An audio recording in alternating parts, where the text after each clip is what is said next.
bienvenidos. El motivo de la sesión es intentar reforzar un poco los conceptos de prevención en los contagios y cómo hay que actuar dentro de las residencias sociosanitarias. La situación que tenemos ahora, pues bien, conocéis la que es una sucesión de brotes que en algunos ámbitos geográficos han dado lugar a problemas serios, concretamente, y en lo que tiene que ver con las residencias, pues en dos residencias del Ayuntamiento de Lugo, bueno, en Otero de Rey, una y otra en Lincio, perdón, pues ha supuesto muchos pacientes, muchos usuarios contagiados, muchos trabajadores y, bueno, yo entiendo que una de las claves para evitar la cadena de contagios y proteger a los ancianos que viven o residen en estos centros, pues es que el personal pues esté bien formado, ¿no? En este sentido, pues la doctora Barbosa ha preparado una pequeña presentación para reforzar un poco todas estas ideas. Esperamos que luego vosotros,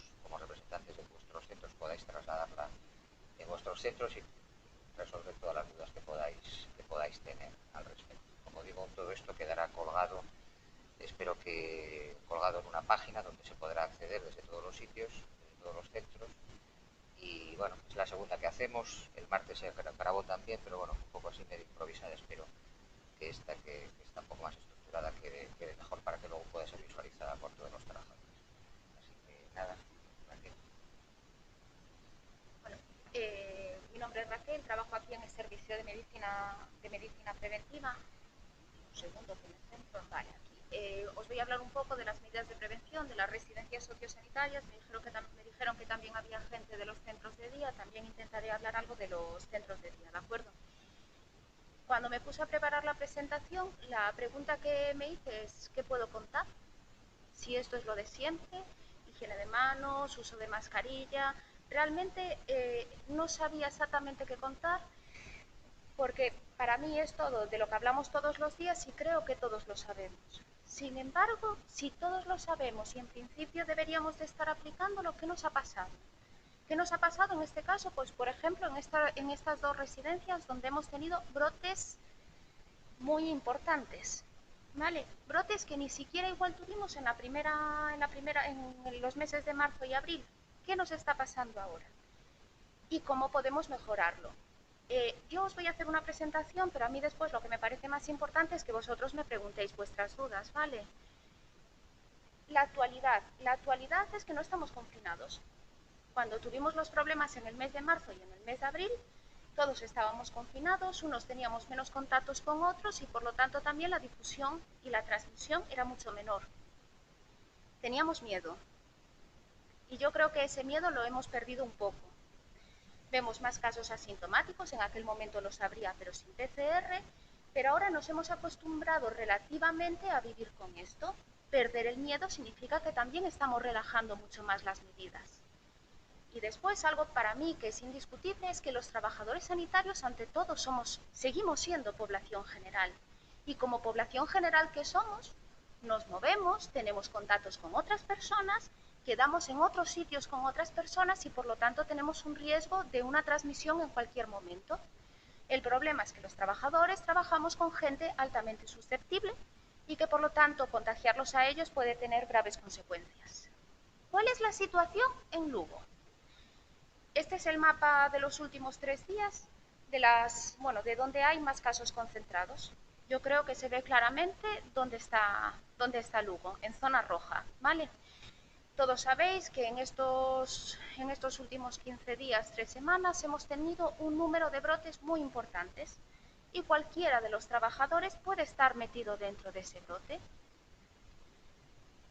¿Cómo se transmite? Para mí, para entender cómo se puede evitar la transmisión, lo fundamental es saber cómo se transmite, y yo creo que todos lo sabemos, por gotas y por contacto. ¿Por qué pongo lo de la transmisión aérea entre interrogantes? Porque no queda claro.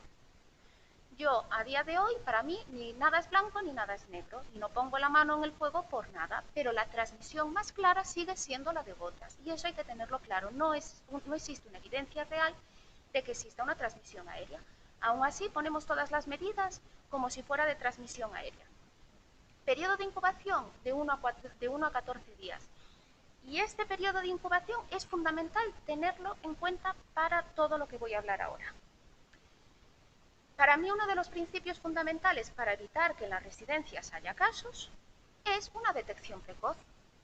¿Por qué? Porque no dejamos que haya una difusión tan amplia en la residencia. ¿Qué pasaría si tenemos un usuario que se contagia? Pues sí, si ese usuario se contagia, los 2 días del periodo de incubación ha podido hacer transmisión a otros usuarios. Pero si nos damos cuenta justo el día que inicia los síntomas, ponemos al resto de los usuarios en cuarentena y al menos esos con los que ha tenido contacto se contagiarán. Puede que sí, pero al menos esos no van a contagiar a un segundo grupo de personas. ¿Qué pasa si somos nosotros los que nos contagiamos y estamos trabajando? Pues lo mismo. Realmente las medidas que nosotros utilizamos deberían de evitar cualquier tipo de contagio, pero al menos si hacemos una detección precoz vamos a poder establecer las medidas adecuadas. Y aquí pongo, todos los días realizarse el checklist. Seguramente habéis escuchado hablar de un checklist que nos pasan cuando entramos a trabajar o cuando hay un acompañante, cuando eran las visitas, que a las visitas se les debía de preguntar una serie de cosas. Pues es el típico. Pues yo creo que nosotros cuando nos levantamos y vamos a ir a trabajar debemos de pensar en eso. Hoy me duele la garganta y tengo dolor de cabeza. Sé que al final no lo hacemos, pero a veces está bien volver a pensar si yo tengo alguno de estos síntomas y ver si le debo de dar importancia o no le debo de dar importancia. Y sobre todo si pude haber tenido un contacto de riesgo en estos últimos 14 días. Lógicamente, si consideramos que tuvimos un contacto de riesgo, eso es de lo primero que nos damos cuenta. Pero ojo cuando vamos a eventos sociales, comuniones, comidas familiares, porque en ese momento es mucho más fácil que tengamos un contacto de riesgo y que nos demos cuenta después cuando empieza la primera persona con síntomas. El tema de hacer una detección precoz es fundamental para tomar las medidas, pero el periodo de incubación, los 2 días anteriores al inicio de síntomas, no los quita nadie. Y en ese momento nadie es capaz de saber que 2 días después va a empezar con síntomas. Y de ahí que sea fundamental que hagamos las cosas correctamente, es decir, que tengamos unas medidas de higiene muy correctas. Síntomas. A estas alturas yo creo que todos sabemos cuáles son los síntomas del coronavirus. Que si la fiebre, que si la tos, que la sensación de falta del aire, pero es que también hay otros síntomas, algunos que son característicos. No todo el mundo que tiene falta de olfato es por un coronavirus, pero hay que tener en cuenta si empezamos a notar la disminución del olfato, la disminución del gusto, escalofríos, dolor de garganta, diarrea. La causa más frecuente de las diarreas sigue siendo gastroenteritis, pero en el momento en el que estamos y en la zona en la que estamos, en primer lugar, que la diarrea nos haga pensar si puede ser o no, ¿vale? Un dolor de cabeza, el que tiene jaquecas ya sabe reconocer más su dolor de cabeza, entonces en ese momento vemos si está acompañado de otros síntomas o no está acompañado de otros síntomas. Y cuando hago el estudio de contactos de casos que nosotros tenemos hospitalizados, una de las frases que más me encuentro cuando pregunto, ¿en su domicilio había alguien con síntomas? No. Y cuando voy llamando uno por uno, alguno me dice, ¿síntomas en estos 14 días? No. Bueno, a ver, me notaba un poquito resfriado, pero ese día fue que me cogió el frío. No pensemos en eso. Pensemos que a nosotros podemos tener síntomas más leves y ese típico catarro, que a veces pensamos que es un típico catarro, en esta época nos tiene que hacer pensar en el coronavirus. Seamos cautos y pequemos por pensar en coronavirus y no por tirar hacia adelante, no es nada, ya mejoraré, sigo trabajando. Esto es uno de los principios fundamentales y yo creo que es algo que hay que reforzar mucho en las residencias. Y ya sé que hay un montón de trabajadores y no siempre depende de vosotros, pero hay que intentar que ellos den el aviso de alarma al menor síntoma, ¿vale? Muchas veces hay gente que dice, tengo síntomas, pero me hice la PCR y es negativa, Ya está todo. Las PCRs son muy importantes, pero también hay que tener en cuenta la sensibilidad de la prueba. Y si es una persona que hoy tiene tos, que tiene fiebre, que se hace la PCR y dice, como es negativa, me voy a trabajar al día siguiente, también existen falsos negativos, ¿vale? Y hay que tener en cuenta de que si la clínica es muy sospechosa, debemos de repetir la PCR, tanto hablando de trabajadores como hablando de usuarios. ¿Cuáles son esas medidas de higiene básica? Pues sí, son las que todos conocemos.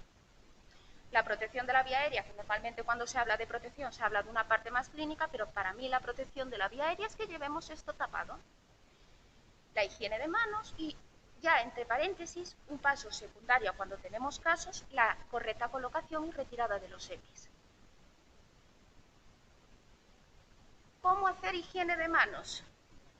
Bueno, esto es lo de siempre, está muy claro. La higiene de manos se hace antes del contacto del paciente, después del contacto con el paciente, después de tocar fluidos, cuando pasamos de una zona sucia a una zona limpia del paciente.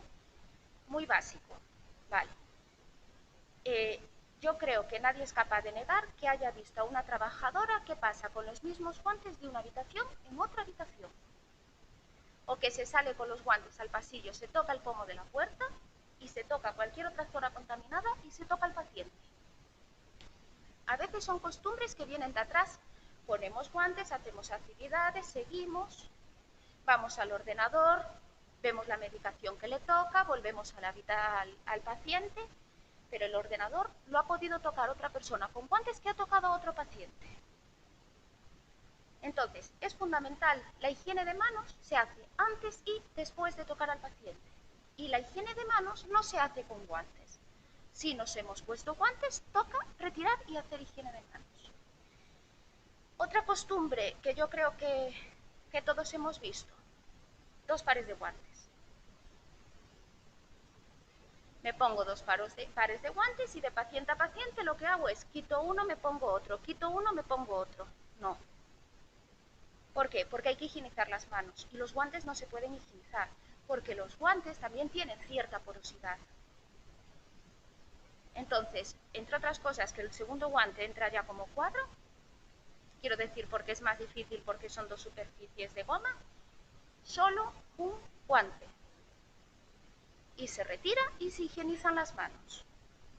Excusa típica, pero que es cierta, es que una vez que he hecho la solución hidroalcohólica me cuesta un montón ponerme el segundo guante. Bueno, pero vamos caminando de una habitación a la otra, damos tiempo a que se seque y ponemos el otro guante cuando tengamos que hacer una manipulación del paciente.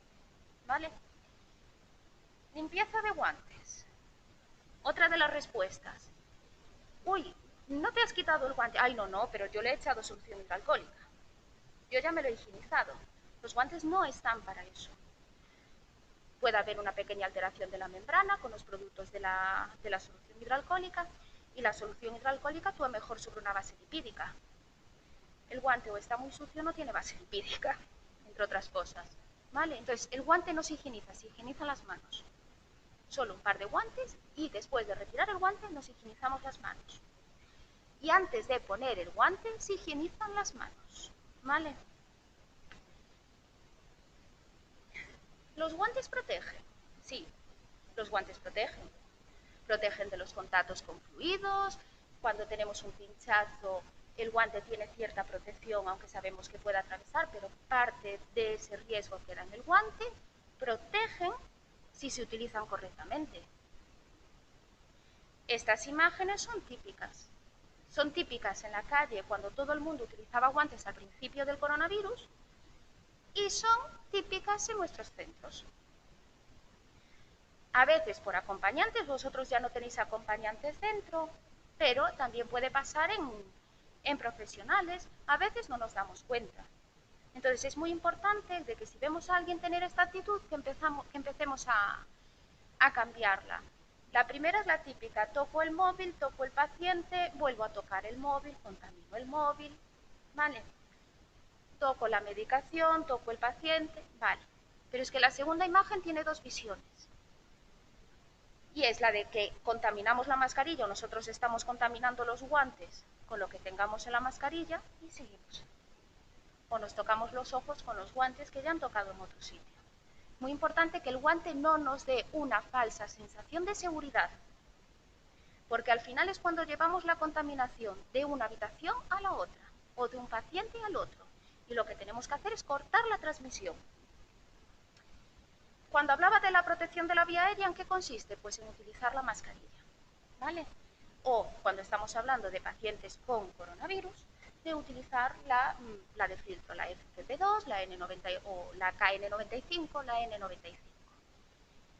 Utilizar la mascarilla parece fácil, pero no es tan fácil. Ahora quizá porque ya nos estamos todos acostumbrando. La mascarilla no se toca, y menos por aquí, que es donde tiene más vapor de nuestra boca y donde nosotros respiramos y donde la contaminamos de donde hayamos acabado de tocar. Antes de tocarla se higienizan las manos para no estar contaminándola y se quita por detrás, no por las zonas de mayor contacto con la cara. Ni se pone aquí, ni se pone aquí, ni se pone aquí, que es una de las zonas donde estamos tocando siempre. Suena básico, pero yo supongo que como yo lo veréis, que estas cosas se hacen. ¿Qué le hago a la mascarilla si me la quito un momento determinado, pues, para merendar? Pues la pongo encima de una servilleta que esté limpia y seca. Ojo con guardarla en los bolsillos donde hemos guardado el pañuelo, donde hemos guardado cualquier otro objeto del trabajo, las llaves con las que ahora tocamos los botones de todo tipo. Son errores que a veces no se piensan, pero que sí que son importantes. Vale. Otros cuidados, no tocar la cara. Si por lo que sea no tenemos las manos correctamente higienizadas y hemos tocado una superficie sucia, no nos llevemos las manos a la cara, ¿vale? Lo más importante, sigo diciendo lo mismo, higiene de manos. ¿Por qué? Porque ni nos contaminamos nosotros y además con una higiene de manos adecuada no vamos contaminando el contorno. Y vosotros, tanto los centros de día como en las residencias, la gente mayor seguramente a estas alturas ya está concienciada de la importancia de higiene de manos, pero tendréis todo tipo de personas. Y hay personas en las que estas actuaciones son más complicadas.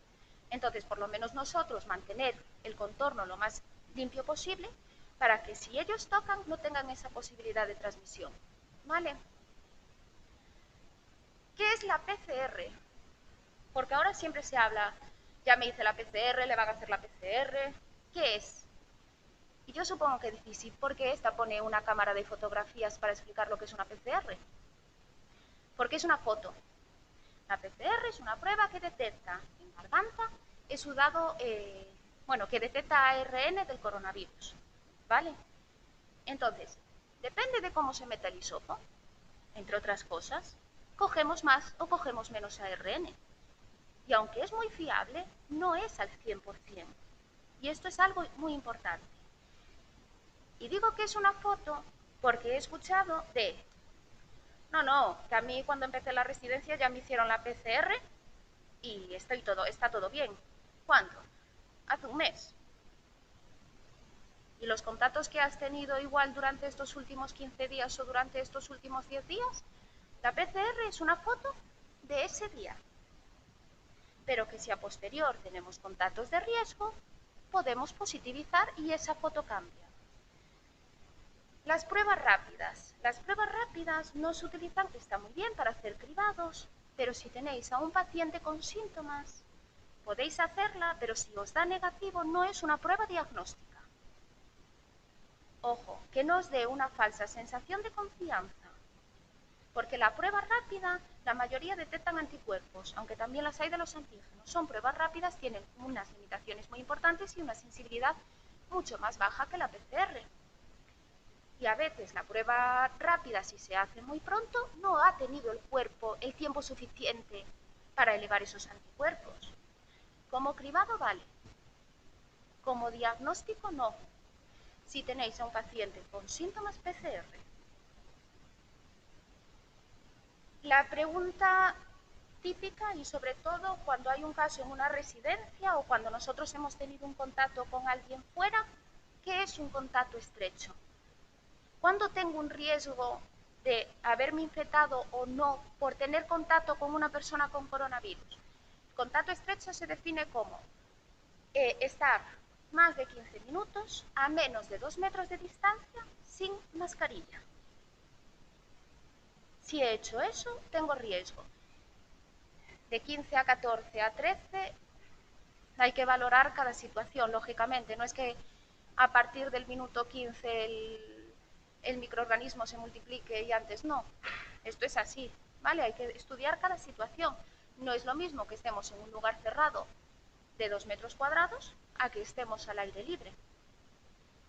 Y aún así, muchas veces, aunque sea con mascarilla, consideramos otros contactos estrechos, pues si tenéis al paciente con una nebulización o con algún proceso de generación de aerosoles. Las nebulizaciones no todas generan aerosoles, pero como se ponen en duda y demás, debemos de ser cautos con estos procesos, ¿vale?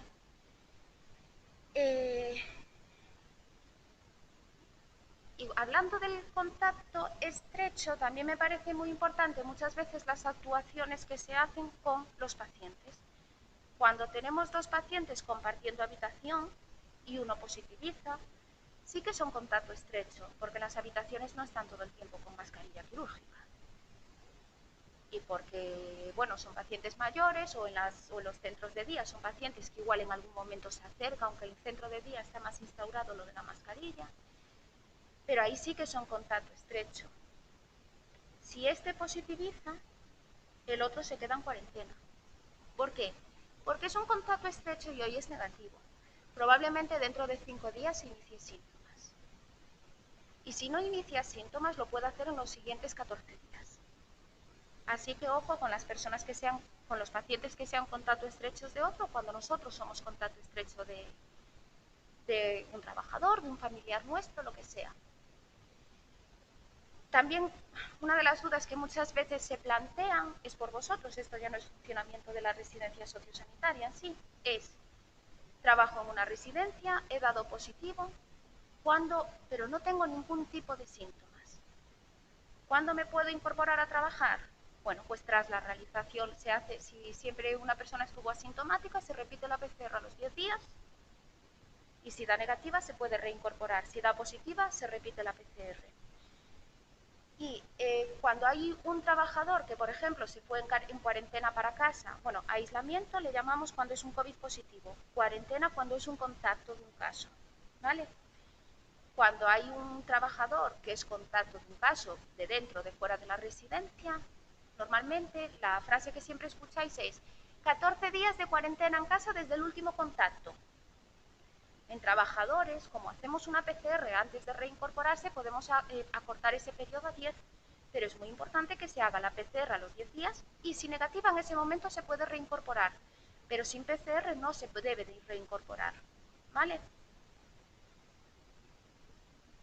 Y para mí el otro tema fundamental y que yo creo que a estas alturas unos tendremos más solturas que otros, dependiendo de cuántas veces nos pongamos y nos quitemos el EPI, es la colocación y la retirada de los EPIs. Lo importante no es solo lo que llevemos puesto, sino cómo lo quitamos o cómo lo dejamos puesto. ¿Por qué? Porque si hacemos mal, pues contaminamos pues, la ropa con que vamos a seguir atendiendo a otro paciente, entre otras cosas.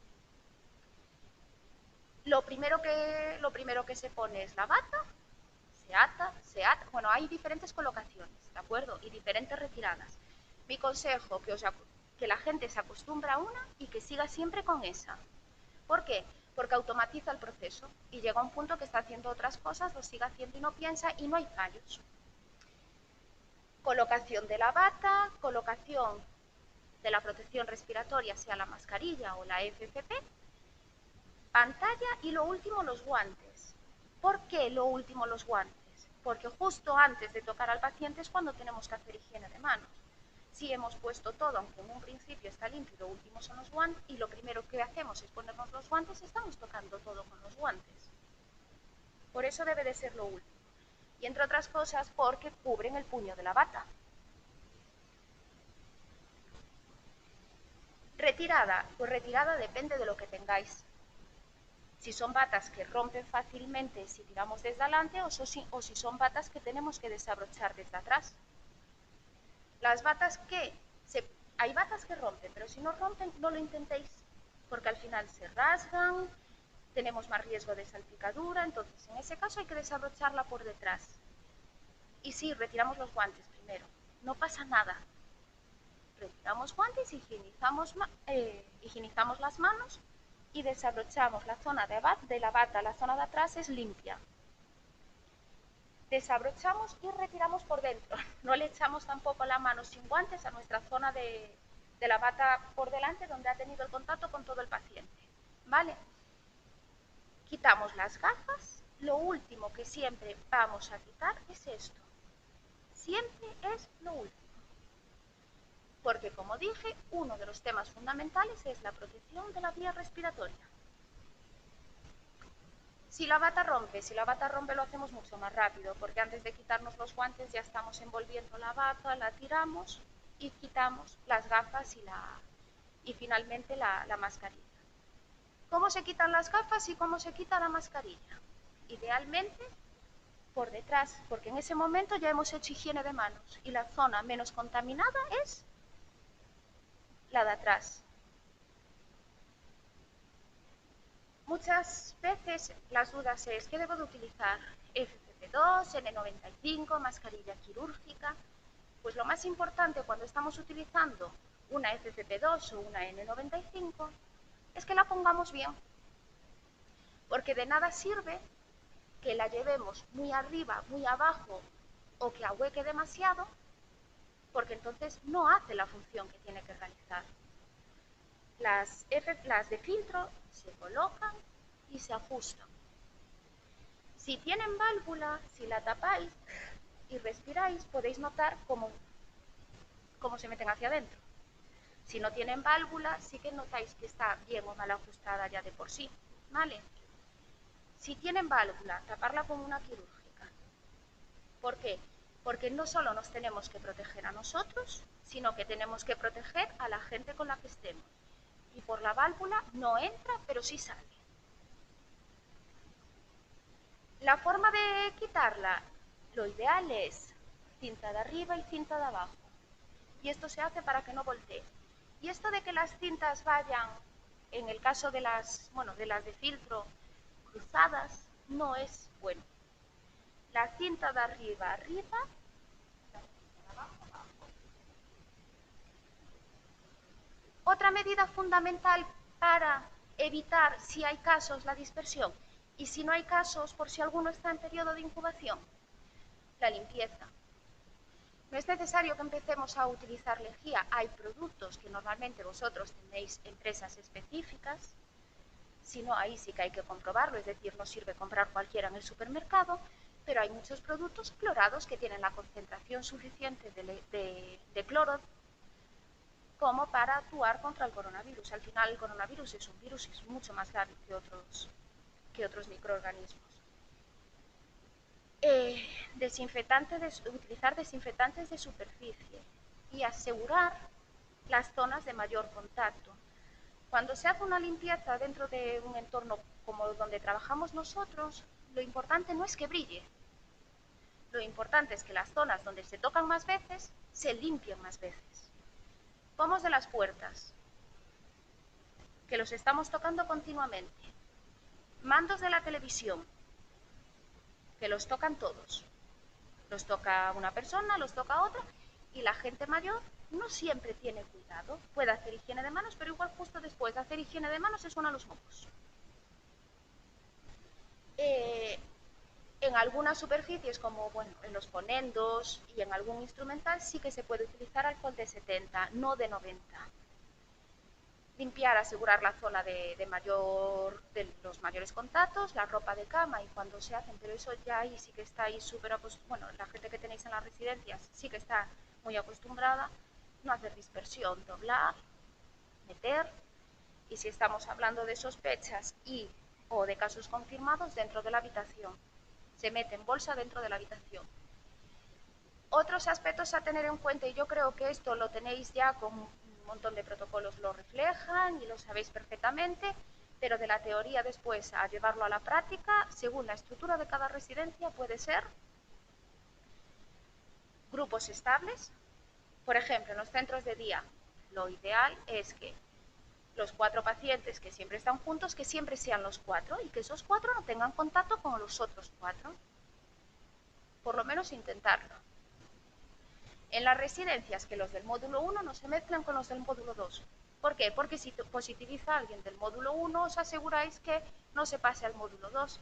Y sé que la teoría es muy fácil, pero no siempre es así. Después, zonas y circuitos. Cuando tenemos un positivo, tenemos que ver bien que el resto de las personas, que ya lo dije antes, pero es fundamental que tuvieron contacto con ese positivo, queden cuarentenadas. Claro, si todas las habitaciones están completas, los movimientos no son así de sencillos. Errores más frecuentes que igual se están cometiendo, que con nuestros compañeros relajamos las medidas. Y yo creo que esto es un problema fundamental. De nada sirve que atendamos al paciente con todo el cuidado, que nos alejemos, que mantengamos una distancia, si con el compañero de al lado nos ponemos a tomar un café a menos de 1 metro o si nos pasamos media hora hablando sin mascarilla. Porque al final es ahí cuando se contagian el resto de los trabajadores y el resto de los trabajadores contagia al resto de los usuarios. Pero nos sentimos muy relajados cuando estamos con los compañeros. No nos parece que ellos se enfermen ni que ellos se infecten, pero es que ellos igual han tenido otros contactos, una comunión, una familia, y están en ese riesgo. Si pueden, lo ideal es que cada uno tome el café por separado, sobre todo teniendo en cuenta en la época en la que estamos, que tomen el café por separado, y si va a haber personas que lo tienen que tomar juntos por la forma de organización del centro, que sean siempre las mismas, y como mucho 2.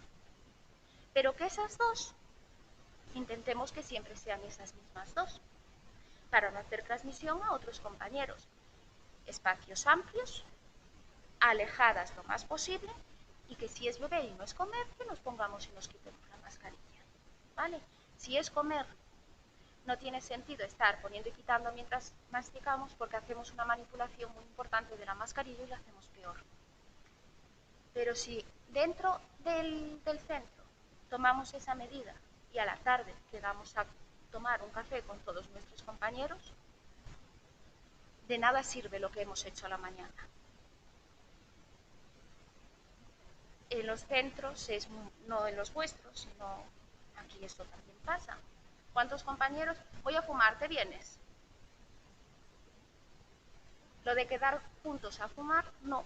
Cada uno sale a fumar por sí solo, porque es en el momento donde tenemos un mayor riesgo de transmisión, porque raro es que se sitúen a una distancia suficiente. Y que lo que hay que pensar es que cualquiera de nosotros puede estar infectado, aunque esté sin síntomas, o quizá aparezca con síntomas al día siguiente. Novedades, bueno, que tampoco es que sea una gran novedad, el documento del 14 de agosto sobre residencias sociosanitarias habla de a quién tomar las PCRs, en el caso de los trabajadores. Lo de los usuarios siempre lo tuvimos muy claro.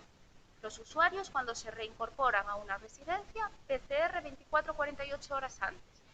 Si se van de vacaciones en ese mes y vuelven, PCR. Si es un traslado, PCR. Los trabajadores han ido variando, y ha ido variando en función de la epidemiología que hemos tenido en Lugo. Al principio, a todos los trabajadores para incorporarse PCR, y se hacían cribados.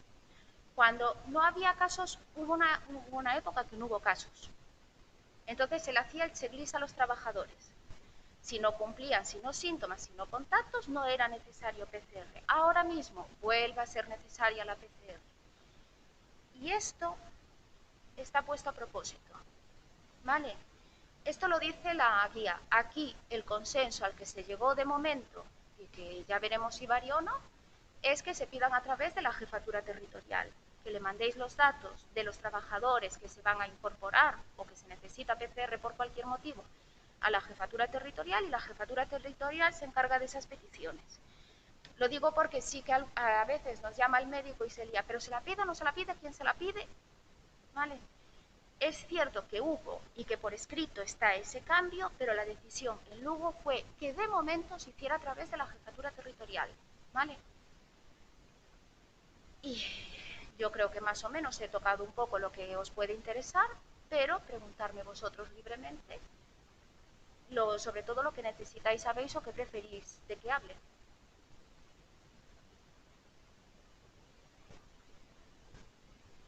¿O qué problemas os encontráis más fácilmente?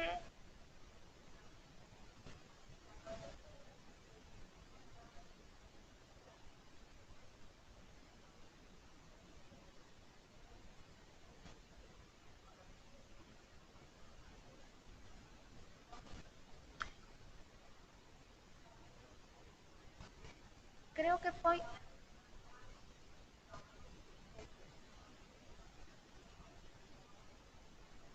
Sí, sí, vale. Bueno, como queda grabado, repito a pregunta, parezco non é que quede, pero se non despois non se escoita o que ti dis aí, de acordo, para as compañeras que están en tal. O tema é dos problemas que está vendo últimamente coas PCRs que se piden dentro das residencias sanitarias cando se envían por, bueno, o vínculo da jefatura territorial. Somos conocedores do problema, parece que foi algo puntual. Se, por favor, mandades o correo, avisade por teléfono tamén e comprobade que non hai ningún problema. De todas formas, avisarei, verei que pudo haber pasado para que non... Porque estaba...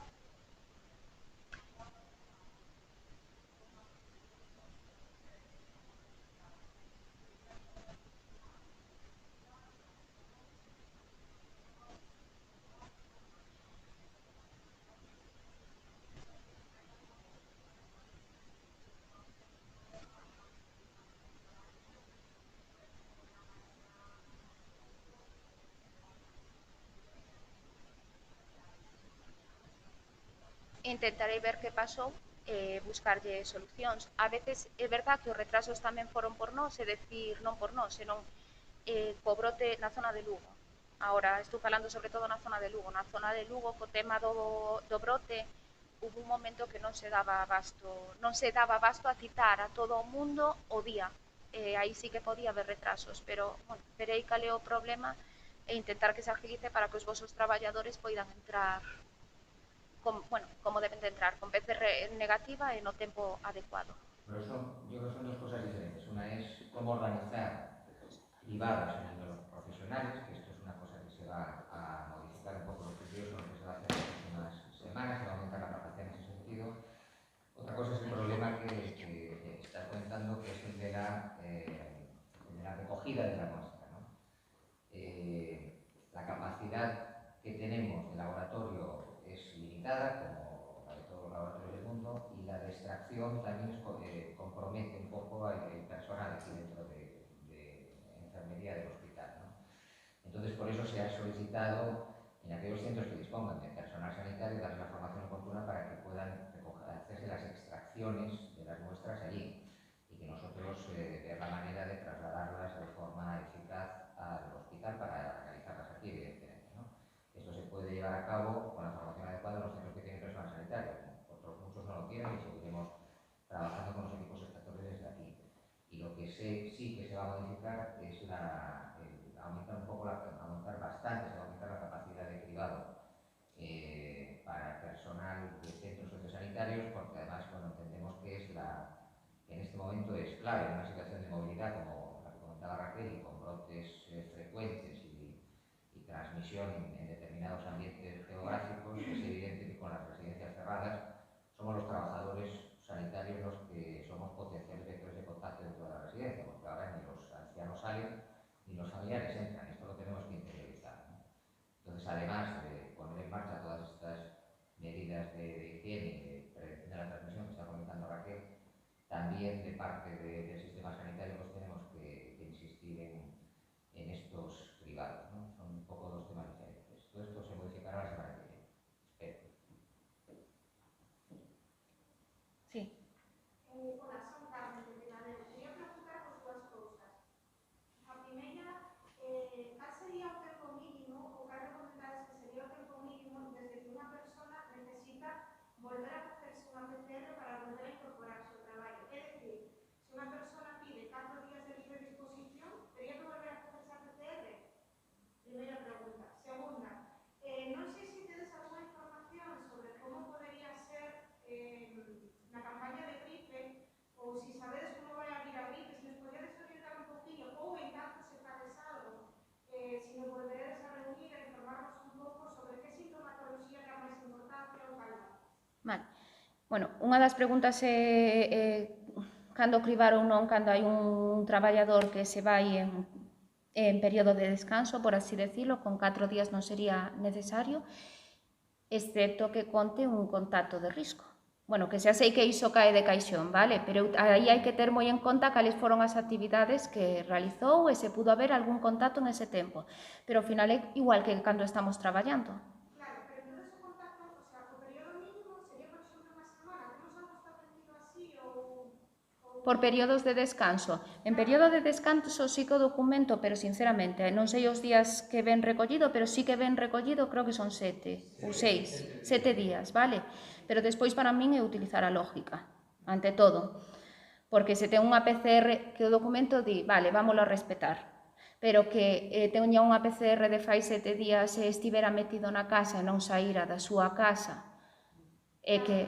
Claro, é que unha pregunta en concreto que me fixo unha persona se se pedía 5 días de libre disposición xuntos con fin de semana fai a semana, entonces coa fin de semana anterior faría 7, 8, 9 días, entonces ela preguntaba, teño que volver a facer unha PCR? Claro, a miña pregunta foi, sin meterme un pouco dentro da tua vida, que vas a facer? Non é o mismo que, claro, eso levoume a esta pregunta que te estou facendo, cando sería o tempo mínimo? É dicir, temos un tempo mínimo, xa estás contestando toda a semana, non? Pero...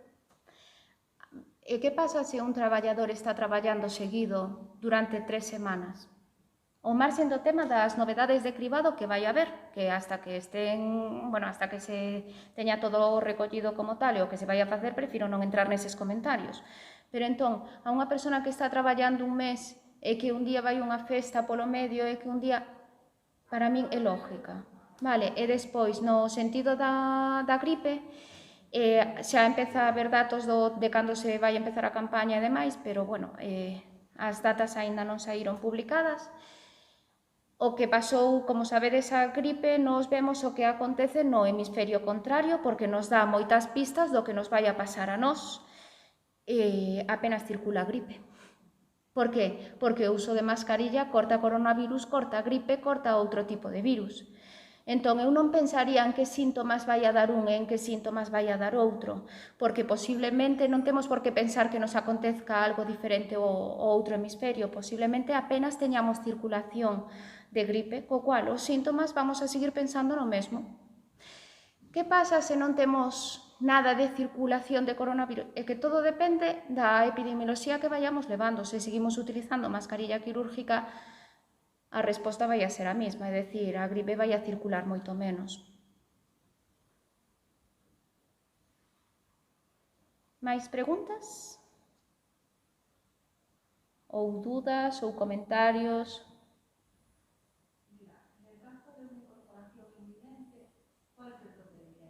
Pedir PCR. Ay, que si en el caso de una reincorporación inminente se debe pedir PCR.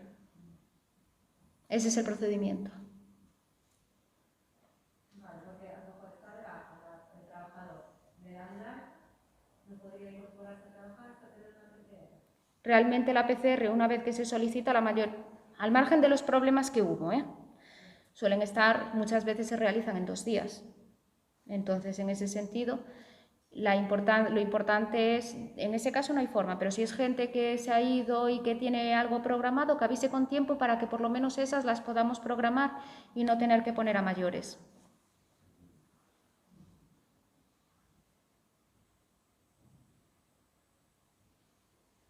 Yo para mí me quedaría con 2 cosas. Una, que aviséis a vuestros trabajadores de que al mínimo síntoma lo comunique, de que ojo con los contactos que tenemos, tanto dentro con nuestros compañeros como fuera con nuestra familia y con otra gente. No vamos a decir que no nos vamos a relacionar con nuestra familia, pero si a alguien de nuestra familia le aparecen síntomas, ojo, porque el siguiente en caer podemos ser nosotros.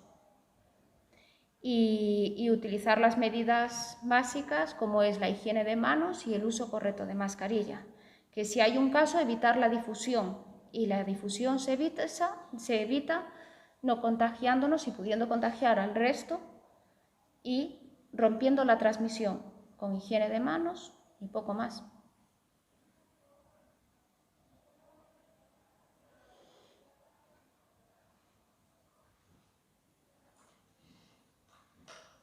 Pues si no tenéis más preguntas, gracias, espero que haya sido de utilidad y esperamos pasaros en cuanto podamos el enlace con el vídeo, las diapositivas y